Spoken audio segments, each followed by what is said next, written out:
विश्व रेकर्ड निकटतर यशस्वी जसवाल भारत एवं बांग्लादेश मध्य test series प्रथम मैच 19 सेप्टेम्बर खेल।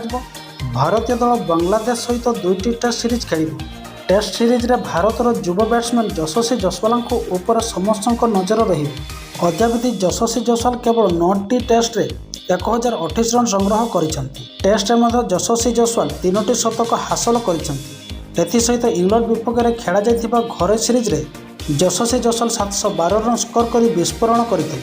तेज पुणी थर समस्त आखि बांग्लादेश विपक्ष सीरीज रे जसवाल उपर रहिबो। बांग्लादेश विपक्ष सीरीज रे जसवाल इतिहास सृष्टि करिबार सुजोग पाइबे। संप्रति गोटे वर्ष रे टेस्ट सर्वाधिक छक्का मारिबार रेकर्ड ब्रांड मैकलम को नाम रे अछि।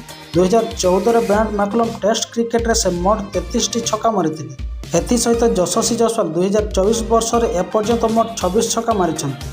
अर्थात 8टी छक्का मारिबा परे यशस्वी जसवाल सही बैट्समैन हेबे जीए गोटे वर्ष रे सर्वाधिक छक्का मारिछन्ति। यह करिबा द्वारा यशस्वी जसवाल ब्रांड मैकलम को विश्व रेकर्ड भांगिबारे सफल हेबे।